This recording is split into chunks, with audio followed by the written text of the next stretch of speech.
আজকে আমরা আরেকটা সুন্দর রিপোর্টের উপরে আলোচনা করব। রিপোর্টের টপিকটা হলো নৌকাডুবি বা boat capsize. This report is one of the most important reports এবং এই রিপোর্টটা সমস্ত ক্লাসে স্কুল কলেজের সমস্ত ছাত্রছাত্রীদেরই টপিকে থাকে এবং খুবই কমন এবং ইম্পর্ট্যান্ট রিপোর্টের বিষয়। আশা করি স্কুল কলেজের ছাত্রছাত্রীদের সাথে সাথে অন্যান্য জনেরও এই রিপোর্টটা কাজে লাগবে। ট্রান্সলেট করে করে প্রত্যেকটা রিপোর্টের সেন্টেন্সগুলোকে বলে দেওয়া হবে ব্যাখ্যা করে। নৌকাডুবি বা বোট ক্যাপসাইজের যে ঘটনাটা সেটা ধরে নেওয়া হচ্ছে চন্দননগরের ফেরিঘাটের কাছে ঘটেছিল। ফেরিঘাট মানে আমরা জানি যেখান থেকে নৌকা চলাচল বা খেয়া পারাপার করে সেই জায়গাগুলোকে ফেরিঘাট বলা হয়। তাহলে সেখানের কাছাকাছি একটা ঘাটের কাছে মাঝ গঙ্গায় দুর্ঘটনাটা ঘটেছে বলে ধরা হচ্ছে। প্রত্যেকে রিকোয়েস্ট করছি পুরো ভিডিওটা দেখতে, ভিডিওটা স্কিপ না করে। আর চ্যানেলে যারা নতুন আছো তাদেরকে অনুরোধ করছি যে চ্যানেলটাকে সাবস্ক্রাইব করতে, যাতে নিয়মিত ভিডিওগুলো তোমরা পেতে পারো। এবার চলো শুরু করা যাক তাহলে রিপোর্টটা। আমি বলেছিলাম যে রিপোর্ট যখন আমরা লিখি তখন রিপোর্টটা যে জায়গায় ঘটছে আমরা সেখানকার জায়গাটার আগে নাম দিই। যেমন এই রিপোর্টটা আমরা ধরছি যে এই ঘটনাটা ঘটেছে চন্দননগরের ফেরিঘাটের কাছে, সুতরাং চন্দননগর একটা কমা দিয়ে 12 মে এই জায়গার নামটা এবং ডেটটা দেওয়া হচ্ছে। 12 মে মানে আর ধরে নেওয়া হচ্ছে যে 12 মেতে এই রিপোর্টটা লেখা হচ্ছে, তার মানে এটা তার একদিন বা দুদিন আগে রিপোর্টটা ঘটেছে। এবার সেন্টেন্সগুলো দেখো। প্রথম সেন্টেন্সটা হচ্ছে 10 জন মারা গেছে এবং প্রায় 50 জন মতো এখনও নিখোঁজ একটা নৌকা দুর্ঘটনায় চন্দননগর ফেরিঘাটের কাছে। আমি প্রথমেই বলেছিলাম যে রিপোর্ট লেখার সময় রিপোর্টে প্রথমে কজন মারা গেছে বা কোথায় কী ঘটনাটা ঘটেছে তার একটা সংক্ষিপ্ত বিবরণ প্রথম লাইনটাতেই দিয়ে দিতে হয়। ঠিক তেমনই এই লাইনটাতেও সেভাবেই এটা লেখা আছে। এবার আমরা ট্রান্সলেটটা করব।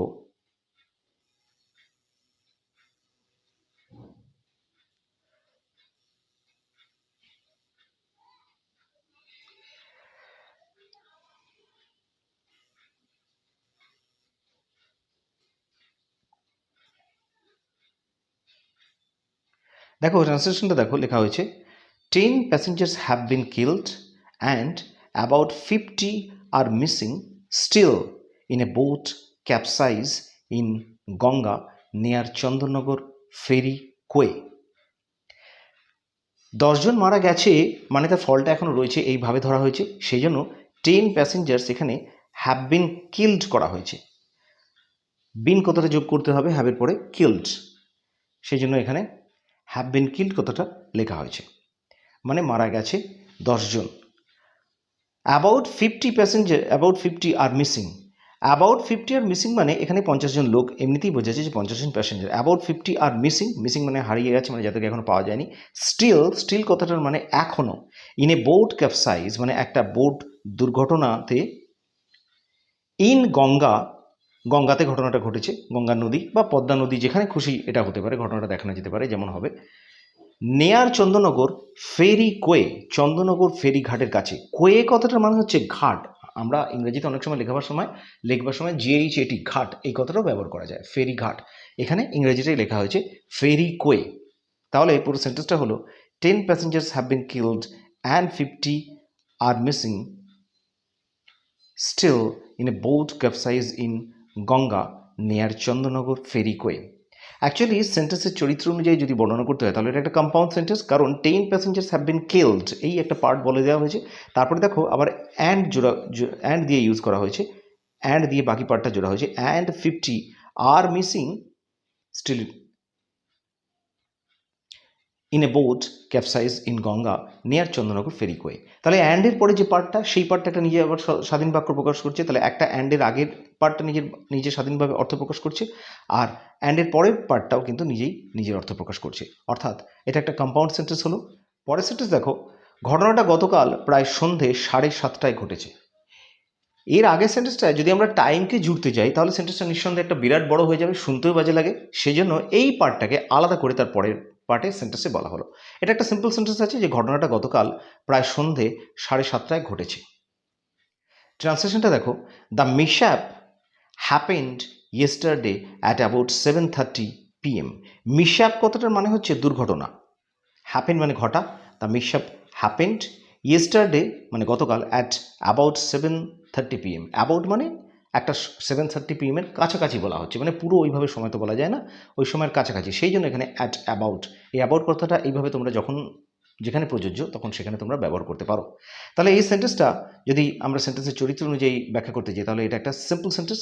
মিশআপ, দিস মিশআপ, এটা একটা নাউন, দুর্ঘটনাটাকে বোঝানো হচ্ছে। হ্যাপেন্ড, এই কথাটা হচ্ছে এখানে একটা ফিনিট ভার্ব, বা এখানে এই বাক্যের মধ্যে একটা main verb, finite verb. Yesterday, এই ইয়েস্টারডে একটা অ্যাডভার্ব, সময় বোঝাচ্ছে অ্যাট অ্যাবাউট 7:30 PM, এবং এটা বাকি এই অ্যাট অ্যাবাউট 7:30 PMটা হচ্ছে সেন্টেন্স একটা অন্য পার্ট, এটাও সময় বোঝাচ্ছে। তাহলে পুরোটা নিয়ে এটা হলো একটা সিম্পল সেন্টেন্স। পরের সেন্টেন্স দেখো, এটা বলা হচ্ছে যে নৌকাটা তার ক্ষমতার বাইরে যাত্রী বহন করছিল এবং সেজন্য এটা অতিরিক্ত ভারবাহী ছিল। বোঝা যাচ্ছে ব্যাপারটা, যে প্যাসেঞ্জার যা নেওয়ার কথা ছিল তার চেয়ে বোটটা আরও বেশি প্যাসেঞ্জার নিয়েছিল, যার জন্য এটা ওভারলোডেড ছিল বা অতিরিক্ত ভারবাহী ছিল। তাহলে আমরা এটাকে এভাবে লিখতে পারি। এবার এই সেন্টেন্সের ট্রান্সলেশন তোমরা দেখো, সেন্টেন্সটা দেখো, ইট is reported that the boat was carrying passengers beyond it's capacity, so it was overloaded. It is reported মানে এটা বলা হচ্ছে দ্যাট যে the boat was carrying passengers beyond it's capacity, beyond মানে ক্ষমতার বাইরে গিয়ে, যে বোটটা তার ক্ষমতার বাইরে গিয়ে, তার ক্যাপাসিটির বাইরে গিয়ে অতিরিক্ত প্যাসেঞ্জারদের বা যাত্রীদের বহন করছিল, সো ইট ওয়াজ ওভারলোডেড, সেই জন্য এটা ছিল ওভারলোডেড। ওভারলোডেড মানে হচ্ছে অতিরিক্ত ভারবাহী, যখন লোডের বাইরে, লোডের ক্যাপাসিটির বাইরে কোনো কিছুকে ওভারলোড হয়ে যায় তখন সেটাকে অতিরিক্ত ভারবাহী হলে তখন সেটাকে বলা হয় ওভারলোডেড। তাহলে সেন্টেন্স অনুযায়ী তোমরা দেখতে গেলে এটাকে এভাবে বলা যায়, ইট ইজ রিপোর্টেড, এই একটা পার্ট, ইট ইজ রিপোর্টেড, এটা বলা হচ্ছে, কি বলা হচ্ছে, তারপরে দেখো that the boat was carrying passengers beyond it's capacity. কি বলা হচ্ছে, দ্যাট দিয়ে এই পুরো আলাদা পোর্শনটাকে বলা হলো, that the boat was carrying passengers beyond it's capacity. এটা বলা হচ্ছে যে বোটটা বা নৌকোটা তার ক্ষমতার বাইরে গিয়ে যাত্রীকে বহন করছিল। তাহলে ইট ইজ রিপোর্টেড এই একটা পার্ট, এই একটা অংশ বাক্যের, that the boat was carrying passengers beyond it's capacity. এই যে রিপোর্টেড কথাটা, রিপোর্ট মানে হচ্ছে একটা ভার্ব, মানে রিপোর্ট করা হচ্ছে ভার্ব, এই ভার্বের অবজেক্ট হিসেবে কাজ করছে। এটা দেখো পুরো পোর্শনটা, দ্যাট থেকে ক্যাপাসিটি অবধি এই পোর্শনটা কিন্তু একটা আলাদা, পুরো এই রিপোর্ট ভার্বটার অবজেক্ট হিসেবে কাজ করছে। মানে ইট is reported that the boat was carrying passengers beyond it's capacity. তাহলে দ্যাট থেকে বিয়ন্ড ইটস ক্যাপাসিটি, এইটুকুন পোর্শনটা এই রিপোর্ট ভার্বটার অবজেক্ট হিসেবে কাজ করছে। আর এটা আমরা জানি যে যখন এরকম ক্লজ যখন অবজেক্ট হিসেবে কাজ করে সেটা আমরা নাউন ক্লজের আন্ডারে ফেলি। অবশ্যই এটা মনে রাখবে, নাউন ক্লজ, আমি ক্লজ নিয়ে আলাদা ক্লাস তোমাদেরকে করাবো, তখন আরও ডিটেলস আমি আলোচনা করব। কিন্তু এটা তোমরা জেনে রাখো যে ভার্বের অবজেক্ট হিসেবে যখন কোনো কাজ করে তখন সেটা নাউন ক্লজের মতো করে কাজ করে। অর্থাৎ দ্যাট থেকে ক্যাপাসিটি অবধি এই পোর্শনটা কিন্তু একটা নাউন ক্লজের মতো কাজ করছে। এটা হচ্ছে মানে দ্যাট থেকে ক্যাপাসিটি অবধি হচ্ছে অপ্রধান বাক্যাংশ বা সাবঅর্ডিনেট ক্লজ, আর ইট ইজ রিপোর্টেড এটা নিচে স্বাধীনভাবে দাঁড়িয়ে আছে, এই ইট ইজ রিপোর্টেডটা হচ্ছে একটা প্রধান বাক্যাংশ বা প্রিন্সিপাল ক্লজ। তারপরে দেখো এখানে একটা সেমিকোলন দিয়ে সো ইট ওয়াজ ওভারলোডেড, এটা একটা আলাদা পোর্শন হিসেবে রাখা হয়েছে। সো মানে হচ্ছে আমরা আলাদাভাবে সেন্টেন্সটাকে জয়েন করেছি, সো ইট ওয়াজ ওভারলোডেড, সেই জন্য এই বোটটা ছিল অতিরিক্ত ভারবাহী। ওভারলোডেড এই কথাটা দ্বারা এই নৌকোটার গুণ বোঝানো হচ্ছে, অর্থাৎ এটা একটা অ্যাডজেক্টিভ, ওভারলোড থেকে ইডি যোগ করে ওভারলোডেড করা হয়েছে। তাহলে নিশ্চয়ই সেন্টেন্সটা ভেঙে ভেঙে পুরো বলে দেওয়াতে নিশ্চয়ই তোমাদের ক্লিয়ার হয়ে গেল। ইট ইজ রিপোর্টেড এই পোর্শনটাকে আমরা বলতে পারি বাক্যের প্রধান বাক্যাংশ। দ্যাট থেকে এই প্যাসেঞ্জার্স বিয়ন্ড ইটস ক্যাপাসিটি এই অবধি একটা হচ্ছে একটা অপ্রধান বাক্যাংশ। আর সো ইট ওয়াজ ওভারলোডেড এই কথাটাকে আলাদাভাবে একটা রাখা হয়েছে সেমিকোলন দিয়ে, স্বাধীনভাবে এটা আলাদা করে মানে প্রকাশ করছে। ইট ওয়াজ ওভারলোডেড মানে বোটটা ছিল বা নৌকাটা ছিল অতিরিক্ত ভারবাহী। পরের সেন্টেন্স, মাঝগঙ্গায় নৌকাটি যেতে যেতে একদিকে হেলে যায় এবং তারপর এটা উল্টে যায়। এই ট্রান্সলেশনটা দেখো, while ferrying in the mid Ganga, এই একটা পার্ট সেন্টেন্সের। While ferrying in the mid Ganga মানে যখন নৌকাটা ফেরি করছিল মাঝগঙ্গাতে, the boat tilted to one side and it overturned, নৌকাটা একদিকে হেলে যায় এবং এটা উল্টে যায়। ওভারটার্ন কথাটা মনে হচ্ছে উল্টে যায়। তাহলে দেখো while ferrying in the mid Ganga, যখন ফেরি করছিল নৌকাটা গঙ্গাতে। আমরা অতীতে কোনো কাজ হচ্ছিল, যেমন গাড়ি চালাতে চালাতে ওয়াইল ড্রাইভিং আমরা ইউজ করতে পারি, ফেরি করতে করতে তেমন ওয়াইল ফেরিং। এই ওয়াইল কথাটা আমরা ইউজ করতে পারি এবং এটা পাস্ট টেন্সে এইভাবে ব্যবহার করে, তোমরা নোট করে রাখতে পারো। বিভিন্ন সেন্টেন্সে তোমরা এই ওয়াইল এইভাবে পাস্ট টেন্সে ব্যবহার করতে পারো। কোনো কাজ চলতে চলতে যখন বলা হয় তখন ওয়াইল দিয়ে এভাবে ব্যবহার করা হয়। আচ্ছা, ওয়াইল ferrying in the mid Ganga, এটা আমরা একটা পার্টিসিপল দিয়ে জয়েন করেছি, কারণ এই যে কথাটা ফেরিং, ফেরি থেকে আইএনজি যোগ করা হয়েছে, এটা একটা পার্টিসিপলের মতো করে সেন্টেন্সটাকে এখানে জয়েন করা হয়েছে। তারপর একটা কমা দেওয়া হয়েছে, মিড গঙ্গা মানে মাঝ গঙ্গাতে। The boat tilted to one side, বোটটা একদিকে হেলে যায়, টিল্টেড মানে হেলে যাওয়া, tilted to one side and it overturn, এবং এটা তারপরে উল্টে যায়। তাহলে সেন্টেন্সের প্রথম পার্টটাতে দেখো পার্টিসিপল দিয়ে জয়েন করা হয়েছে, এইটুকুন পার্টটা হচ্ছে পার্টিসিপল দিয়ে জয়েন করা হয়েছে, while ferrying in the mid Ganga. তারপরটা দেখো the boat tilted to one side and it overturn, এখানে দুটো ভার্ব রয়েছে, tilted to one side, tilted কথার একটা ভার্ব, আবার তারপরে অ্যান্ড দিয়ে যে রয়েছে ইট ওভারটার্নড, মানে অ্যান্ড থেকে এই ওভারটার্ন অব্দি একটা মানে প্রকাশ করছে, আলাদাভাবে এই মানে প্রকাশ করতে পারছে the boat tilted to one side, এটাও একটা আলাদা ভাগ করা হয়েছে। তার আগের পার্টটা কিন্তু পার্টিসিপলের মতো করে দেওয়া হয়েছে। এভাবেই এই সেন্টেন্সটাকে বিভিন্ন রকমভাবে একসাথে জয়েন করে করা হয়েছে। While ferrying in the mid Ganga, যখন নৌকোটা ফেরি করছিল মাঝগঙ্গাতে বা মাঝগঙ্গাতে ফেরি করতে করতে, the boat tilted to one side, বোটটা একদিকে হেলে যায়, অ্যান্ড ইট ওভারটার্নড, এবং এটা উল্টে যায়। এই সেন্টেন্সে দেখো, কিছু লোক গঙ্গায় ঝাঁপ দেয়, সাঁতরে পাড়ে আসে। Some passengers dived into the river and swam across. আচ্ছা, some passengers dived into the river, some passengers মানে কিছু লোক, ডাইভড, ডাইভ মানে হচ্ছে ঝাঁপ দেওয়া, আমরা সবাই জানি। আচ্ছা, কোনো জায়গা থেকে কোনো জায়গায় চলন্ত জায়গায় যখন আমরা ঝাঁপ দিই, মানে কোনো কুয়োর মধ্যে ঝাঁপ দিয়ে পড়া বা এক ঘর থেকে আরেক ঘরে রানিং দৌড়ে যাওয়া, মনে রাখবে এগুলোর ক্ষেত্রে সবসময় আমরা ইনটু এই প্রিপোজিশনটা ব্যবহার করব। কুয়োতে ঝাঁপ দিল, ইনটু দ্য ওয়েল, এক ঘর থেকে আরেক ঘরে দৌড়ে চলে যাওয়া, run into the another room, এ ধরনের কথা আমরা ব্যবহার করতে পারি। ঠিক তেমনইভাবে গঙ্গায় ঝাঁপ দিয়েছিল, এক জায়গা থেকে আরেক জায়গায় চলন্তভাবে ঝাঁপ দিচ্ছে। সো এটাকে এভাবে লেখা হলো, some passengers dived into the river and swam across. এই অ্যান্ড থেকে দেখো আবার অ্যান্ডের পর থেকে সোয়াম অ্যাক্রস, সুইম অ্যাক্রস, এই কথাটার মানে হচ্ছে সাঁতরে পাড়ে আসা। সুইম, SWIM, সুইম অ্যাক্রস, এটা একটা গ্রুপ ভার্ব। সুইম অ্যাক্রস মানে নদী বা গঙ্গা ইত্যাদি পার হয়ে এপার থেকে ওপারে আসা। কিন্তু এটাতে এখানে দেখো, সাম passengers dived into the river, এই একটা পার্ট জুড়ে আছে, অ্যান্ড সোয়াম অ্যাক্রস, এবং তারা সাঁতরে পাড়ে এসেছিল, এইটাও আবার একটা সেন্টেন্সের পার্ট জুড়ে আছে। তাহলে এই যে অ্যান্ড সোয়াম অ্যাক্রস, এখানে সাবজেক্টকে না, সাবজেক্ট কিন্তু এই যে সাম প্যাসেঞ্জার্স, এই সাম প্যাসেঞ্জার্স এই সাবজেক্টটাই কিন্তু জুড়ে আছে, শুধু আমরা অ্যান্ড দিয়ে ভাগ করে দিয়েছি দুটো পার্টকে, অর্থাৎ এটা একটা কম্পাউন্ড সেন্টেন্স বলা যেতে পারে। অ্যান্ড দিয়ে জোড়া হয়েছে দুটো স্বাধীন বাক্যাংশকে। পরের সেন্টেন্স দেখো, নিখোঁজদের এখনো উদ্ধার করা যায়নি, মানে যারা মিসিং ছিল তাদেরকে এখনো উদ্ধার করা যায়নি। The missing passengers have not yet bin rescued, এটা কিন্তু প্যাসিভ ভয়েসে করা আছে। মিসিং প্যাসেঞ্জার্স, কাদেরকে রেস্কিউ করা যায়নি না, দ্য মিসিং প্যাসেঞ্জার্স এদেরকে রেস্কিউ করা যায়নি। The missing passengers have not been rescued, এখানে হ্যাভ বিন রেস্কিউড বললে কিন্তু ভুল হয়ে যেত। হ্যাভ নট বিন মানে তাদেরকে, আমি আগেই বলেছিলাম যে আমি ইনভাইট করেছি, আই হ্যাভ ইনভাইটেড, আমাকে ইনভাইট করা হয়েছে, আই হ্যাভ বিন ইনভাইটেড, এভাবেই আমরা প্যাসিভ ভয়েস করে থাকি, এটা মাথায় রাখতে হবে। তাই এখানে এটা করা হলো, the missing passengers have not yet bin rescued, yet মানে এখনো পর্যন্ত আর কি। তাহলে মিসিং প্যাসেঞ্জার্সদেরকে এখনো অবধি উদ্ধার করা যায়নি। রেস্কিউ মানে উদ্ধার করা। হ্যাভ নট বিন আছে যেহেতু, বিনের পরে আমরা ভাবে পাস্ট পার্টিসিপল ফর্ম ব্যবহার করছি, রেস্কিউড, ইডি, শুধু ডি যোগ করেছি, RESCUE, এর সাথে একটা ডি যোগ করেছি, রেস্কিউড, তাহলেই হয়ে গেল আমার এটা পাস্ট পার্টিসিপল। রেস্কিউয়ের তিনটে ফর্ম হচ্ছে রেস্কিউ, রেস্কিউড, রেস্কিউড। 3 নম্বর ফর্মটা রেস্কিউডই হবে, সেই জন্য আমরা বিনের পরে রেস্কিউড কথাটাকে যোগ করেছি। নিশ্চয়ই ক্লিয়ার হলো ব্যাপারটা। এই সেন্টেন্সে দেখো, আহতদের হাসপাতালে পাঠানো হয়েছে একই চিকিৎসার জন্য। একইভাবে কিন্তু এই সেন্টেন্সটাও কিন্তু আহতদের পাঠানো হয়েছে, আহতরা কিন্তু নিজেরা যায়নি, সুতরাং এটা একটা প্যাসিভ ভয়েসে আছে। তাই এই সেন্টেন্সটার ট্রান্সলেশনটা হবে, দেখো, the injured persons have been sent to hospital for treatment. Injured persons এদেরকে পাঠানো হয়েছে, তাই injured persons have been Saint. একই নিয়মে হলো হ্যাভ বিন সেন্ট মানে তাদেরকে পাঠানো হয়েছে, সেন্ট, SENT সেন্ট, এর 3 নম্বর ফর্মটা হচ্ছে sent, SENT sent. To hospital হাসপাতালে পাঠানো হয়েছে, কি জন্য না, ফর ট্রিটমেন্ট, তাদের ট্রিটমেন্টের জন্য পাঠানো হয়েছে।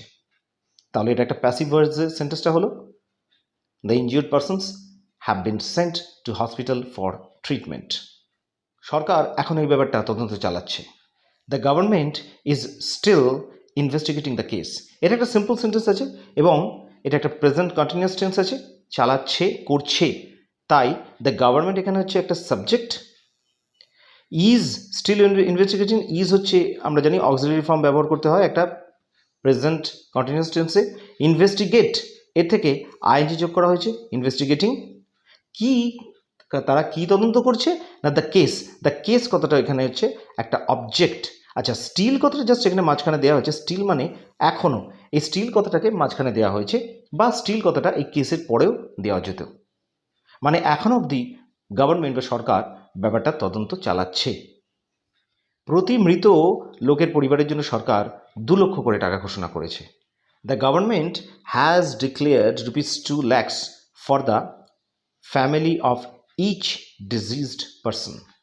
এখানে দেখো এটা সিম্পলি বলা রয়েছে সেন্টেন্সটা, গভর্নমেন্ট হ্যাজ ডিক্লেয়ার্ড ₹2 lakhs, সরকার ঘোষণা করেছে 2 লক্ষ টাকা for the family of each deceased person, প্রত্যেকটা মৃত লোকের জন্য। এখানে ইচ বলা আছে, ইচ ডিজিজ পারসন, ডিজিজ মানে হচ্ছে মৃত। তাহলে গভর্নমেন্ট অ্যানাউন্স করেছে, এটা present perfect tense, has declare করেছে, যার জন্য ডিক্লেয়ার এই কথাটার থার্ড ফর্মটা হচ্ছে ডিক্লেয়ার্ড, মানে পাস্ট পার্টিসিপল, এই ফর্মটা হচ্ছে ডিক্লেয়ার্ড। তাহলে গভর্নমেন্ট হ্যাজ ডিক্লেয়ার্ড কি বা কত টাকা ঘোষণা করেছে, ₹2 lakhs, এই টাকাটা ঘোষণা করেছে ফর দ্য ফ্যামিলি, কাদের জন্য, for the family of each deceased person, প্রত্যেকটা মৃত লোকের পরিবারের জন্য। এখানে সেই ডিজিজ পারসন বা মৃত লোকেদের বলা হচ্ছে যে মৃত লোকগুলো দুর্ঘটনায় মারা গেছে, প্রথমেই যাদের কথা বলা হয়েছে। এবার এই সেন্টেন্সটা দেখো, চন্দননগর খেয়া কর্তৃপক্ষকে অতিরিক্ত লোক বহন করার জন্য দোষী সাব্যস্ত করা হয়েছে। মানে চন্দননগর খেয়া কর্তৃপক্ষকে, যে খেয়া অথরিটি যে আছে, খেয়াঘাটের যে কর্তৃপক্ষ আছে, প্রধান কর্তৃপক্ষ, তাদেরকে দোষী সাব্যস্ত করা হচ্ছে। কী কারণে না অত্যধিক ক্যাপাসিটির বাইরে গিয়ে প্যাসেঞ্জারদেরকে বহন করার জন্য তাদেরকে দোষী সাব্যস্ত করা হয়েছে। এই সেন্টেন্সটাকে আমরা এভাবে লিখব, Chandannagar ferry boat authority has been accused. এটাও কিন্তু আমাদের পুরোটাই প্যাসিভ ভয়েসে কিন্তু বলা আছে, এটা লক্ষ্য করবে তোমরা। কাকে আচ্ছা, অ্যাকিউজড অফ, এখানে যে কথাটা ব্যবহার করা হয়েছে অ্যাকিউজড অফ, এটা হচ্ছে একটা অ্যাপ্রোপ্রিয়েট প্রিপোজিশন, মানে অ্যাকিউজ মানে দোষী সাব্যস্ত করা, এবং এর সাথে অফ কথাটাই ব্যবহার করতে হয়, অফ প্রিপোজিশনটাকেই আলাদাভাবে ব্যবহার করতে হয় অ্যাকিউজ ভার্বের সাথে। তাহলে Chandannagar ferry authority has been accused, ঠিক প্যাসিভ ভয়েসে আমরা যেভাবে এটাকে করি সেভাবেই করছি। কাকে দোষী সাব্যস্ত করা হয়েছে না Chandannagar ferry authority has been accused of. যদি বলি আমাকে কোনো কারণে দোষী সাব্যস্ত করা হয়েছে, তার ইংরেজিটা হবে I have been accused of.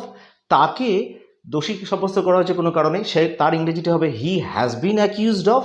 নিশ্চয়ই বোঝা গেল ব্যাপারটা। তাহলে এখানেও সেই কারণেই ঠিক তেমনভাবে এখানেই চন্দননগর ফেরি অথরিটি, এইটা একটা নাউন কিন্তু, চন্দননগর ফেরি অথরিটি মানে চন্দননগর যে ফেরিঘাটে যারা খেয়া পারাপার করায় সেই যে কর্তৃপক্ষ, অথরিটি কয়েকজন লোক মিলে যে সমষ্টি, অথরিটি যে কর্তৃপক্ষটা তৈরি হয়েছে তাদেরকে বোঝাচ্ছে।